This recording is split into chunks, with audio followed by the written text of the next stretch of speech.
na in kalampi hon pi je lam suk lam to a ka pai hun nom zong le a khut muan hua in ke hon len hi to pa na hon pi da na thu pi lo aman muan huai khu tin ke a hon pi o hoi na in a hon zui zel dinga kan nun tak su hon nu sia long di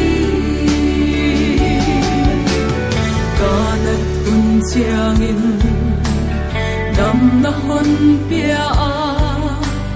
lung kia khun nin na man hon nem zel di tak sap khun nin song aman hon hu zela ama ke di Jehovah Jireh to pa na hon pi da na thu pi lo aman muan huai khu tin ke a hon pi o hoi na in a hon zui zel dinga kan nun tak su hon nu sia long di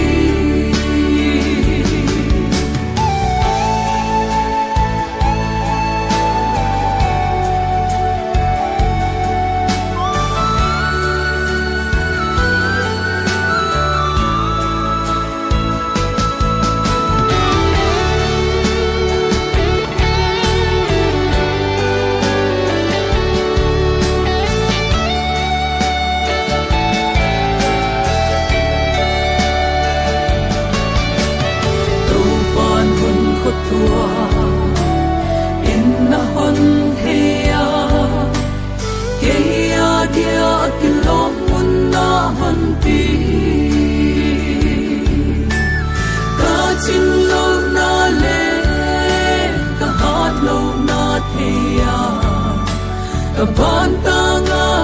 hon lening hon kai hi to pa na hon pi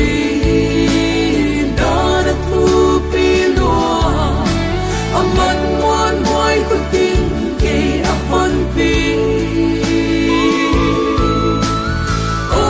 hoi na in a hon zui zel dinga kan nun tak su hon nu sia long di to pa na hon pi da na thu pi lo aman muan huai khu tin ke a hon pi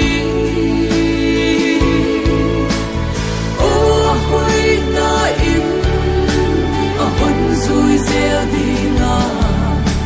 kan nun tak su